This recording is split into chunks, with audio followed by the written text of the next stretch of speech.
The elite forces arrive. The legendary Zephyrian elite guard emerged from hyperspace with all the arrogance befitting the galaxy's most feared military unit. 50 vessels of obsidian and gold arranged themselves in perfect intimidation formation above the small blue world called Earth. These were not ordinary warships. These were the personal fleet of the elite guard, the warriors who had never known defeat in 3 centuries of conquest. Commander Vexistar stood proudly on the bridge of his flagship Pride of Zephyr, his 6 arms adorned with medals from 100 victories. His species had conquered entire sectors through the reputation of their elite guard alone. Today, these primitive humans would learn why the galaxy trembled at the mere mention of Zephyrian elite forces. The commander's crimson eyes studied the defenseless planet below through the tactical display. Intelligence reports suggested humans were barely capable of spaceflight, using crude chemical rockets and primitive fusion drives. Their military technology appeared laughably outdated compared to the sophisticated weaponry of the elite guard. This conquest would take mere hours. Elite communications specialist Kar then, Vextar commanded, his voice carrying the weight of absolute authority. Open a priority channel to the human homeworld. Let these creatures witness the might of true elite warriors before they grovel for mercy. Kar then, a decorated veteran of 50 campaigns, activated the quantum communication array. The response came quickly, too quickly for a species that should have been paralyzed with terror at the sight of elite guard vessels. Unknown ships, this is Earth Defense Control. You're broadcasting on restricted frequencies. Please identify yourselves and state your business in Terran space. The casual, almost bored tone caught Vextar completely off guard. Every civilization in the galaxy recognized elite guard transmission signatures. Fear should have been evident. Immediately, not this strange indifference to their legendary status. Commander Vextar drew himself to his full 4-meter height, his elite armor gleaming with quantum enhancement fields. He had personally led the elite guard to victory on White's 63 worlds, earning the title Worldbreaker from terrified enemies across the galaxy. Pathetic beings of Earth, he declared with the voice that had made emperors surrender without firing a shot. You now face the legendary Zephyrian elite guard. I am Commander Vextar, supreme leader of the galaxy's most elite military force. We have come to claim your world for the Zephyrian Empire. Surrender immediately and your deaths will be swift and honorable. What happened next would haunt Vextar for the rest of his military career. Laughter erupted from the communication channel, not nervous chuckling or desperate hysteria, but genuine, uncontrolled laughter. Multiple human voices joined in, creating a chorus of amusement that seemed to shake the very foundations of elite guard pride. Elite guard? Came a human voice between gasps of laughter. Did he actually say elite guard? Oh man, wait until Captain Stone hears this. The legendary ones?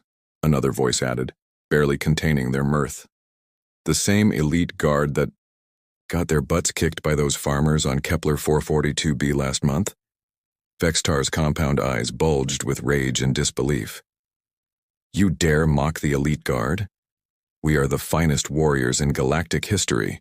The laughter grew even louder. Finest warriors? You guys couldn't conquer a shopping mall.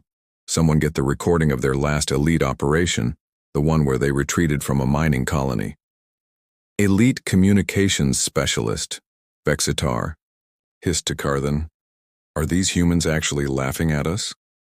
Yes, Commander, Karthan replied weakly, his own elite training having never prepared him for such public humiliation.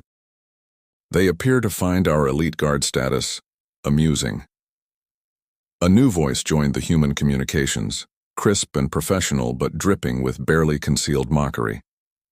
This is Captain Marcus Stone of the Terran Defense Force. Sorry about my crew's reaction, but we've been monitoring your elite operations for months. You guys are hilarious. Vextar felt his elite composure cracking. You will address the elite guard with proper respect, human. We have never been defeated in battle. Never been defeated? Captain Stone's voice carried such amusement that other humans could be heard snickering in the background. What about the Battle of Rigel 7, where you ran away from a bunch of teenagers with homemade rockets? Or the time you surrendered to a cargo ship that had fake weapons painted on its hull? The elite guard commander's mandibles clicked furiously. Those were tactical withdrawals.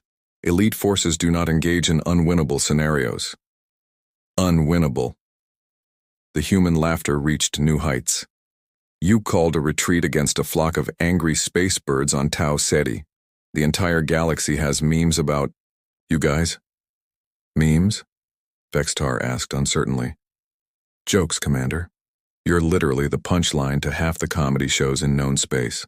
What's the difference between the Zephyrian Elite Guard and a broken hyperdrive? The hyperdrive might actually work when you need it. The bridge of the Elite Guard flagship fell silent, except for the sound of continued human laughter echoing through the communication system.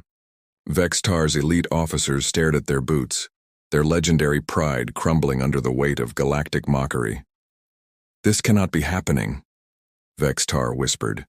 We are elite forces. Elite forces? Captain Stone's voice carried such derision that several Elite Guard warriors visibly flinched. Let me show you what actual elite forces look like. Lieutenant Morrison, could you please demonstrate our defensive capabilities to our elite visitors? The space around Earth suddenly came, alive with energy signatures as thousands of human vessels decloaked simultaneously. Each ship bristled with weapons technology that made Elite Guard equipment look like stone tools. The humans had been invisible, undetected by the galaxy's supposedly most advanced sensors. 50 ships? Lieutenant Morrison's voice joined the conversation with obvious amusement. You brought 50 ships to conquer Earth? That's adorable. We use more ships than that for weekend training exercises. Vextar stared at the tactical display showing thousands of human vessels surrounding his Elite Guard fleet. Each human ship appeared to be individually more powerful than his flagship. How many ships do you have? He asked weakly. In this system? About 30,000, Captain Stone replied casually. But don't worry, we won't need all of them. Your elite forces look like they might break if we sneeze too hard. The Elite Guard, the feared warriors of legend, found themselves completely surrounded and utterly outmatched by a species they had dismissed as primitive. Worse, they were being laughed at by the entire human defense force. Perhaps, Vextar struggled to salvage some dignity, we could discuss terms of strategic withdrawal? The human laughter reached crescendo levels. Strategic withdrawal? You mean running away crying? Sure, we'll let you retreat, but first you have to broadcast your surrender on all galactic frequencies. The whole galaxy needs to see the mighty Elite Guard begging for mercy from humans. As Vextar realized his legendary Elite Guard was about to become the biggest joke in galactic history, he understood that humanity had done something no other species had ever accomplished. They had not just defeated the Elite Guard, they had made them ridiculous. The elite forces who had struck fear into the hearts of civilizations across the galaxy were now nothing more than objects of human amusement, their legendary status reduced to cosmic comedy. The laughter of Earth would echo through space for generations, marking the day the galaxy's most overrated military unit met their match and discovered they were never truly elite at all.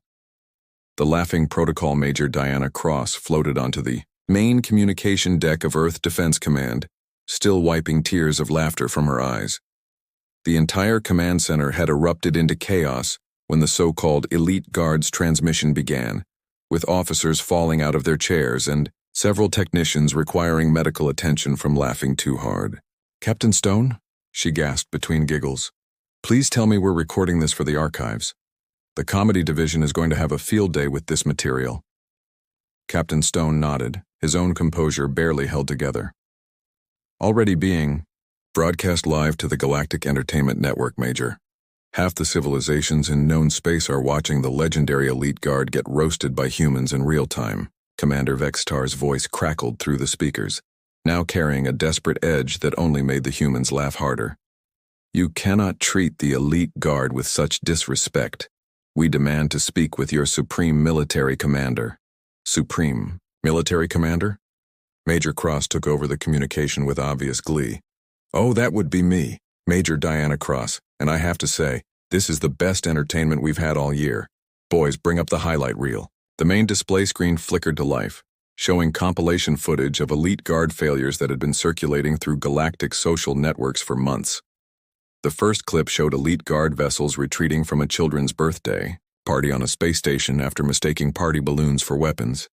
"This is our personal favorite," Major Cross announced cheerfully. "Elite Guard Tactical Retreat number 847, running away from a 6-year-old with a toy blaster." The human laughter reached new heights as more clips played. Elite Guard warriors fleeing from a flock of space geese.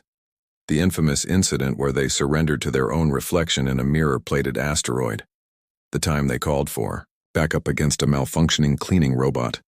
"These recordings are fabricated," Vextar protested weakly, though his voice carried the tone of someone who knew exactly how real they were.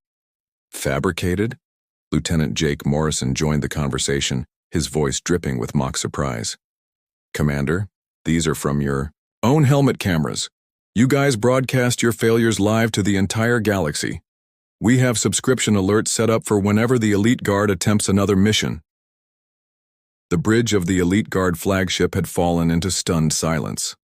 Every warrior could hear the uncontrolled human laughter echoing through their communication systems, joined now by what sounded like laughter from other species across the galaxy. "Sir," Elite Communications Specialist Carthan whispered to Vextar, "we're receiving incoming transmissions from everywhere. The entire galactic community appears to be watching this encounter." "What are they saying?" Vextar asked, though he dreaded the answer. They're laughing too, sir. The Andorian Federation just sent a message saying, 'Finally, someone put those clowns in their place.' The Centauri Republic is taking bets on how long it takes for you to cry." Back on Earth, Major Cross was thoroughly enjoying herself. "You know what the best part is, Commander? We've been monitoring your elite operations for years, and we genuinely thought you were a comedy troupe. We had no idea you were trying to be taken seriously." "A comedy troupe?" Vextar's voice cracked with humiliation. "Oh, absolutely," Captain Stone chimed in. "We used your training videos as entertainment during long shifts. That drill where you practiced tactical retreating from unarmed civilians. Comedy gold. Our cadets watch it during stress relief sessions." Lieutenant Morrison's voice carried pure joy. "My personal favorite is your elite hand-to-hand combat demonstration, where half your warriors knocked themselves unconscious trying to do synchronized moves. We've watched that clip 1,000 times." The Elite Guard commander could feel his legendary career crumbling around him. We are still elite warriors. Our weapons are superior to anything in this sector." "Superior weapons?" Major Cross's laughter became almost hysterical. "Commander, your elite plasma cannons are from the discount bin at Galactic Surplus. We checked the serial numbers. You're firing decades-old mining equipment painted to look military." "That's not true," Vextar protested, but his voice lacked conviction. "Oh, it gets better," Captain Stone added with glee. "Your quantum shields are actually just holographic projectors creating pretty light shows. Your entire fleet is held together with space duct tape and wishful thinking." The human crew was now openly pointing and laughing at the Elite Guard fleet on their displays. Several officers had started making jokes about how the alien ships looked like they might fall apart if someone spoke too loudly near them. "Elite Communications Specialist," Vextar whispered desperately to Carthan. "Please tell me our reputation can survive this encounter." Carthan's response was devastating. "Sir, the galactic news networks are already running headlines like Elite Guard meets reality, and humans laugh universe's worst military unit into submission. We're trending on 17 different social media platforms as the biggest military joke in recorded history." Major Cross's voice carried through the speakers with barely contained glee. "Oh, Commander, you should see the memes that are already being made. There's one where your face is photoshopped onto a crying baby with the caption, 'Elite forces when they meet actual opposition.' Another good one," Lieutenant Morrison added, clearly scrolling through his tablet, "shows your flagship with training wheels and a sign that says Elite Guard. Please be patient, we're learning. It's got over 1 million shares already."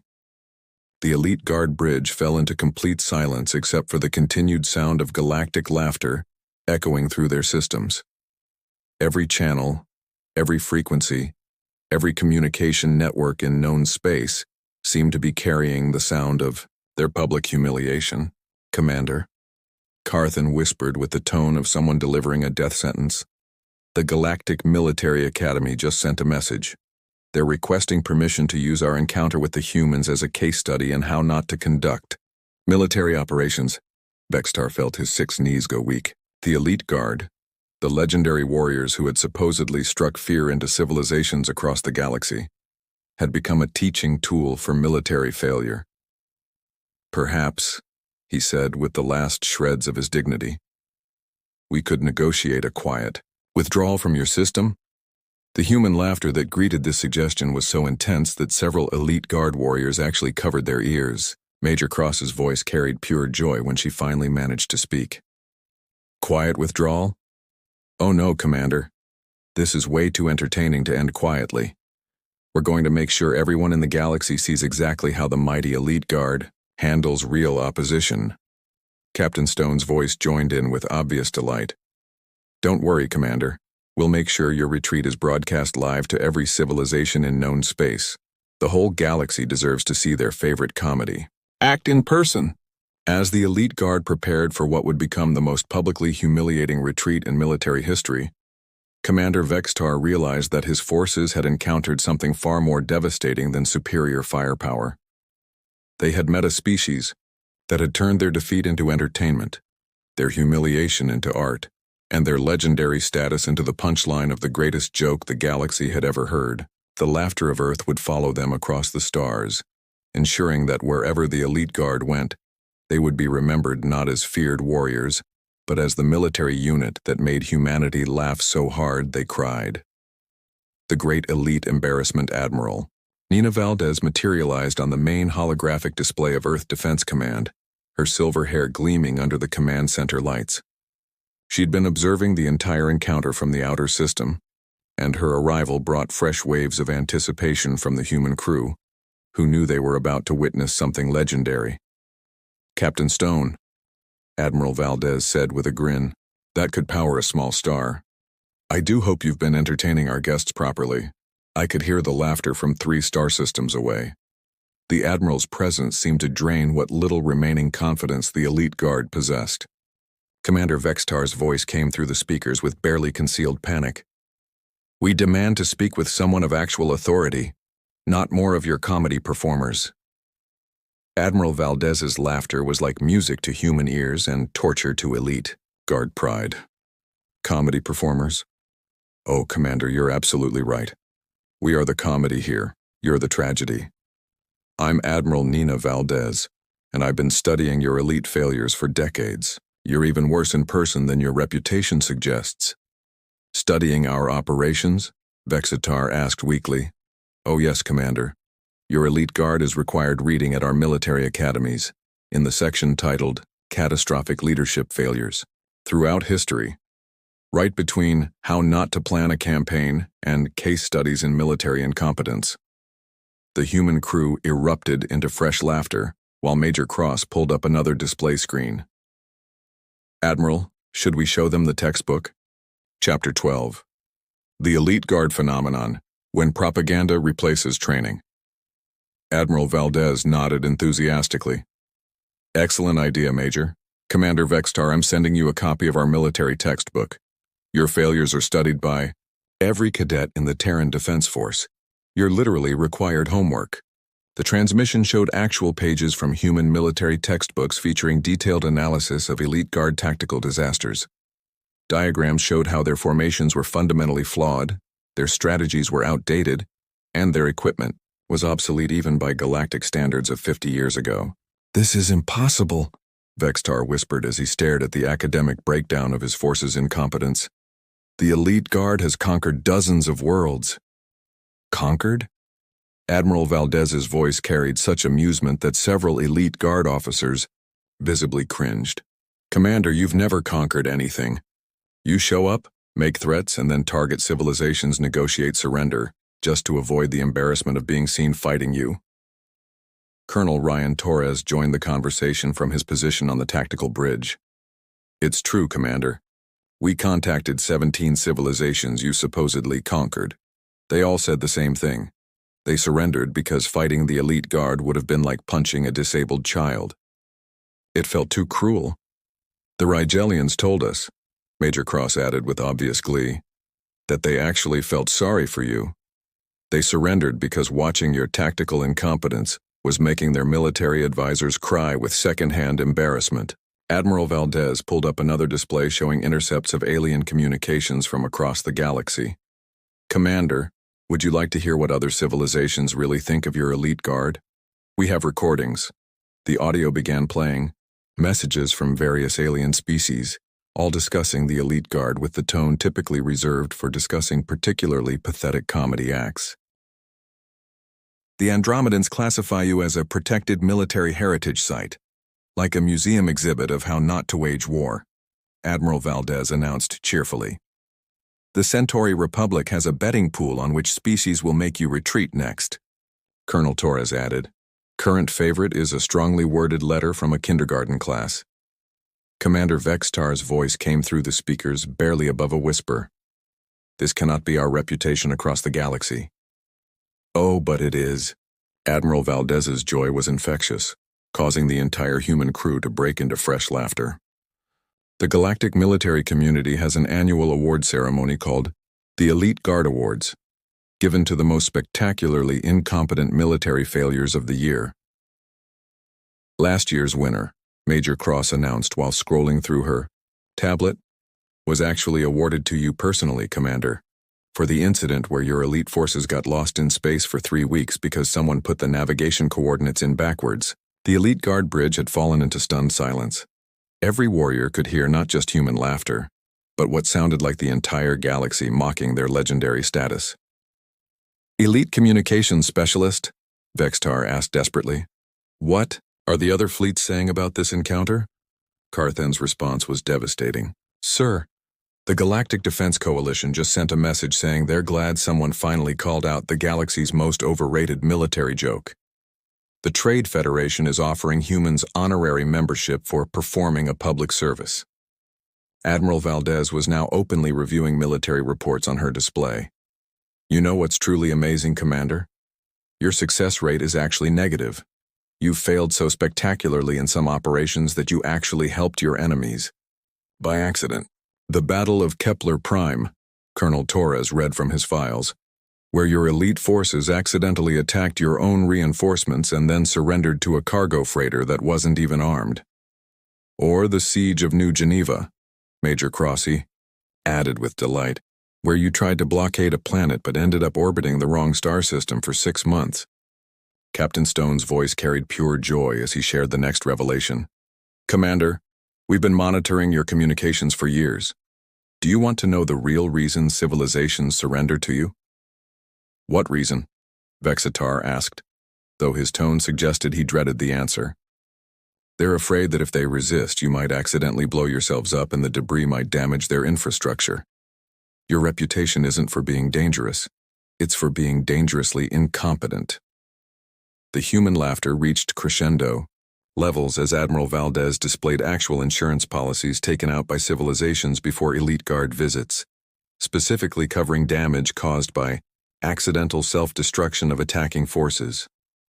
The Tausidians, Admiral Valdez announced while reading through the documents, actually evacuated their orbital stations not because they feared your weapons, but because they were worried you might crash into them by mistake. Elite Navigation Specialist, Vexitar turned to one of his officers. Is it true that we've never successfully completed a standard orbital approach?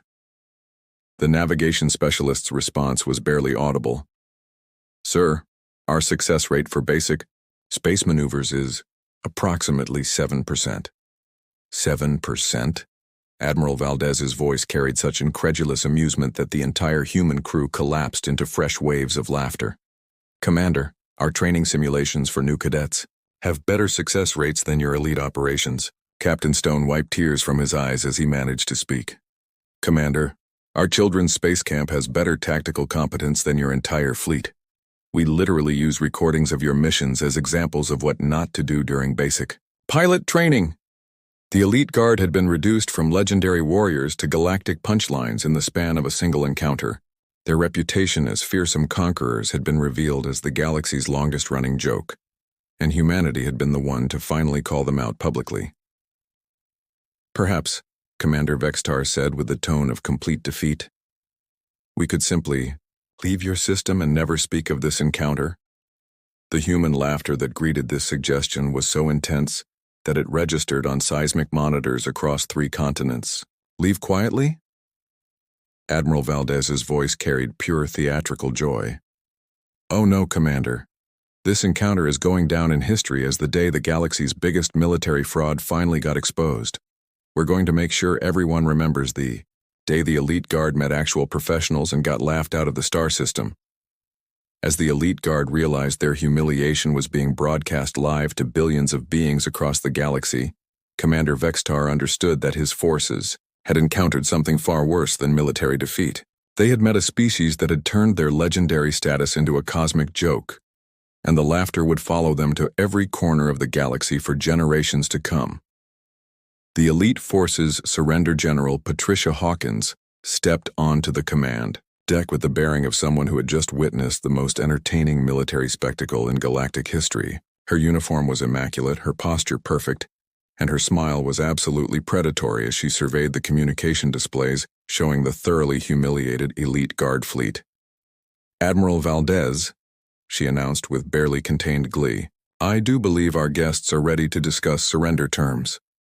The Galactic Broadcasting Network reports that viewership has reached 12 billion beings across 47 star systems. Everyone wants to see how this comedy ends. Commander Vextar's voice came through the speakers with the broken tone of complete defeat. General, we formally request permission to withdraw from your system. The elite guard acknowledges that we may have miscalculated the situation. The human command center erupted in laughter so intense that several officers had to be helped to their chairs. General Hawkins wiped tears from her eyes before responding. Miscalculated? She gasped between giggles. Commander, you didn't miscalculate. You catastrophically failed at basic intelligence gathering. But I'm afraid simple withdrawal isn't an option anymore. You've provided the galaxy with too much entertainment to just slink away quietly. What do you mean? Vextar asked with growing dread. Dr. Nathan Cross, the head of Earth's Psychological Warfare Division, materialized on the display with a grin that could have powered a small moon. Commander, you've become the most famous military failure in recorded galactic history. The entire civilized galaxy is watching this encounter. You can't just leave, you're the star of the show. Captain Emma Blake joined the conversation from her position on the tactical bridge, her voice dripping with mock sympathy. Commander, we've been monitoring galactic communications for the past hour. Do you want to know what everyone is saying about your elite forces? I'm not sure I want to know, Vextar admitted weakly. Oh, but you should. Captain Blake's joy was infectious. The Vegan Confederation just declared today Elite Guard Appreciation Day as a comedy holiday. The Altair Republic is commissioning a statue called The Day Laughter Conquered Fear, showing humans pointing and laughing at your fleet. General Hawkins pulled up a holographic display showing live reactions from across the galaxy. Alien news. Networks were running continuous coverage with headlines like, Elite Guard finally meets elite opposition, and humanity laughs legendary warriors into submission. The most popular clip, Dr. Cross announced while scrolling through galactic social media, is the moment Commander Vextar asked if we were comedy performers. It's been viewed over 50 million times in the past 2 hours. 50 million? Vextar's voice cracked with horror. And climbing, Captain Blake added cheerfully. The remix versions are even more popular. Someone auto-tuned your surrender request and set it to dance music. It's #1 on the galactic music charts. The elite guard commander could hear what sounded like his own voice coming through the speakers, electronically modified and set to a catchy beat. His officers were listening to their own humiliation being turned into entertainment across the galaxy. Elite Communications Specialist, Vextar whispered to Carthen. What is the current status of our reputation? Carthen's response was delivered like a death sentence. Sir, the Galactic Military Registry has officially reclassified the elite. Guard from legendary military force to traveling comedy act. We're now listed in the entertainment section of most databases. General Hawkins was now openly reading from her tablet. Oh, this is rich. The Andromedan Military Academy just sent a formal request to hire your entire elite guard as instructors for their new course. Remedial military competence for the chronically incompetent. They want to hire us? Vextar asked with a flicker of hope. As examples of what not to do, Dr. Cross clarified with glee. They're offering to pay your forces to demonstrate tactical failures for educational purposes. It's actually quite generous. They're willing to provide basic competency training in exchange for your services as living exhibits of military incompetence. The human crew was now taking turns reading messages from across the galaxy, each one more humiliating than the last. The Rigelian Defense Force, Captain Blake announced, is offering to sell us their entire fleet of decommissioned training vessels. They say even their scrap metal is more militarily effective than elite guard equipment. The Centauri Republic, Admiral Valdez added, has formally requested that we accept their surrender immediately. They're afraid that if they wait, they might accidentally be conquered by someone as incompetent as the elite guard. General Hawkins stepped forward with the bearing of someone about to deliver a death blow. Commander Vextar, I'm afraid I have to inform you that your surrender must be broadcast live to the entire galaxy. The Galactic Entertainment Commission has classified this encounter as must-see historical comedy, and everyone wants to witness the formal end of the elite guard's pretend military career. Broadcast our surrender? Vexitar's voice reached new levels of horror. Oh yes, Dr. Cross's enthusiasm was boundless. We've prepared a special ceremony. You'll need to formally acknowledge that the elite guard has never been elite, that your military reputation was based on lies, and that humanity has exposed you as the galaxy's greatest military fraud. Captain Blake was now consulting her tactical display with obvious amusement. We've also arranged for representatives from all the civilizations you supposedly conquered to attend virtually. They want to formally withdraw their surrenders and declare that they were never actually afraid of your forces. The elite guard bridge had fallen into stunned silence as the magnitude of their public humiliation became clear. Not only had they been defeated by humans, but their entire military history was being publicly discredited in front of the entire galaxy. Elite Morale Officer, Vextar asked one of his subordinates, what is the current psychological state of our forces? Sir, the Morale Officer replied in a voice barely above a whisper. 17 warriors have requested transfers to civilian waste management. The rest are asking if they can change their names and pretend this never happened. General Hawkins was now reading from what appeared to be an official document. Commander, we've prepared your surrender speech. You'll need to say the following. The elite guard formally acknowledges that we have never been elite, that our reputation was based on propaganda and lies, and that humanity has proven we are the galaxy's most overrated military joke. I cannot say those words, Vextar protested weakly. Oh, but you can. Admiral Valdez's voice carried pure theatrical joy. Because the alternative is that we continue this entertaining demonstration of your incompetence for another few hours. The galaxy is loving this show, and we're happy to keep it going. The human laughter that followed was joined by what sounded like laughter from across the galaxy, as billions of beings watched the elite guard's complete humiliation unfold in real time. Perhaps, Vextar said with the tone of complete defeat, we could proceed with the surrender ceremony. The elite guard accepts our new status as the galaxy's most thoroughly discredited military force.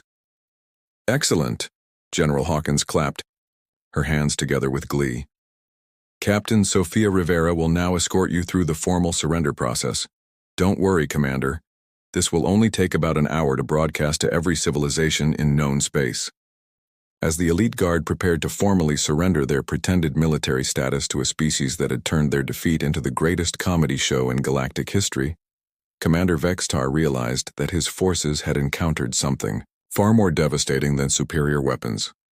They had met a species that had turned military victory into art, humiliation into entertainment, and the destruction of false legends into a public service for the entire galaxy.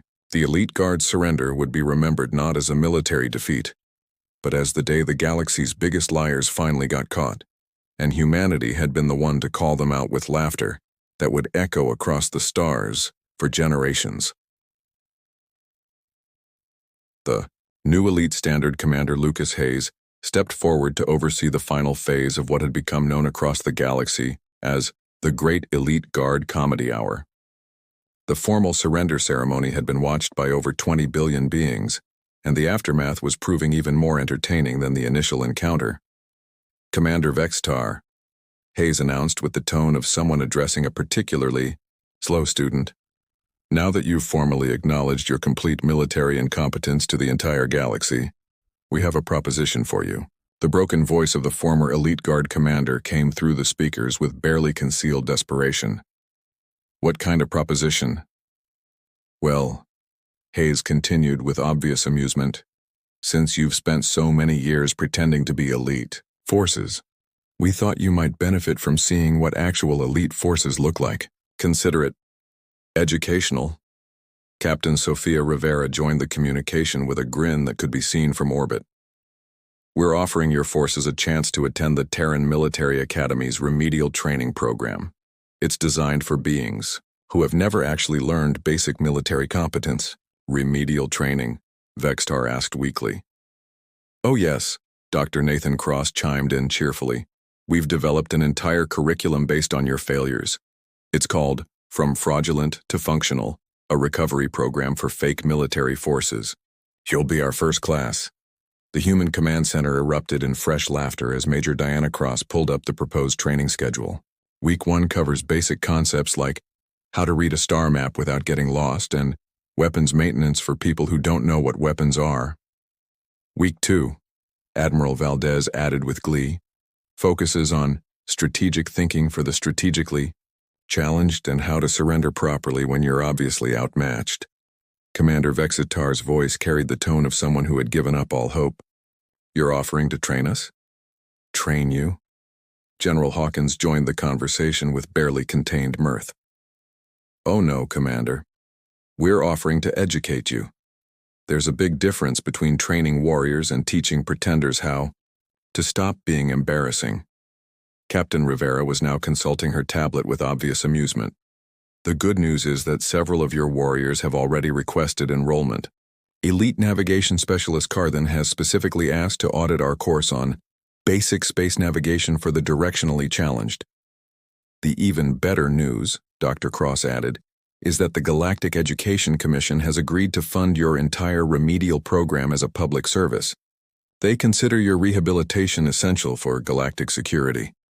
Not because you're dangerous, but because your incompetence might accidentally cause a catastrophe." The Elite Guard commander could hear his own officers whispering among themselves about the training opportunity. After decades of pretending to be elite while being thoroughly incompetent, the chance to learn actual military skills was apparently attractive to warriors who had never experienced real success. "Elite Morale Officer," Vextar asked desperately, "what is the current sentiment among our forces?" "Sir," came the reply, 43 warriors have formally requested transfer to the human training program. The rest are asking if they can change their uniforms to something less embarrassing." Commander Hayes was now reading from what appeared to be an official enrollment document. "The first lesson in your rehabilitation program will be titled Acknowledging Reality, a workshop for former fraud military units. It's taught by our kindergarten-level instructors because we weren't sure if you could handle adult-level education." "Kindergarten level?" Vextar's voice cracked with fresh humiliation. "Well," Captain Rivera explained with mock sympathy, "your tactical competence appears to be somewhere between untrained civilian and moderately intelligent pet. We thought it best to start with the basics." Admiral Valdez was now displaying what appeared to be actual lesson plans. Lesson 1 covers how to tell the difference between friends and enemies with helpful visual aids. Lesson 2 is basic counting for military applications. We understand you had trouble with the concept of more than 50 ships. The human crew was now openly discussing the Elite Guard's rehabilitation as if they were discussing the education of particularly slow children. The condescending tone was somehow more devastating than outright mockery. "The really exciting part," Dr. Cross announced with theatrical enthusiasm, "is that your rehabilitation program will be broadcast live across the galaxy. The Galactic Education Network wants to use your remedial training as an example of how Even the most hopeless cases can eventually learn basic competence. Broadcast our training? Vextar asked with growing horror. Oh, absolutely. General Hawkins clapped her hands together with glee. Think of it as a public service. Billions of beings will get to watch the former elite guard learn basic military skills that most species master in elementary school. Captain Rivera was now consulting her communication logs with obvious amusement. We've already received over 1 million applications from beings across the galaxy who want to attend your remedial classes. Apparently, watching the elite guard learn to tie their own boots is considered premium entertainment. The elite guard bridge had fallen into stunned silence as the magnitude of their continued humiliation became clear. They had gone from supposedly legendary warriors to students in a remedial education program that would be broadcast as entertainment across the galaxy. Elite Training Coordinator, Vextar asked one of his officers, what are the educational requirements for our rehabilitation program? Sir, came the defeated reply, we need to pass a basic competency exam designed for 12-year-old human children. It covers elementary concepts like which end of a weapon is dangerous and how to operate a communication device without accidentally calling for help. Commander Hayes was now reading from what appeared to be graduation requirements. Upon successful completion of the program, which should take approximately 3 years of intensive remedial education, you'll receive certificates declaring you minimally competent for basic military service, assuming you can pass the final exam. 3 years? Vexitar whispered. Oh yes. Admiral Valdez's joy was infectious. And that's if you're quick learners. Some of our instructors think it might take longer, given your demonstrated inability to master concepts like left and right during space navigation.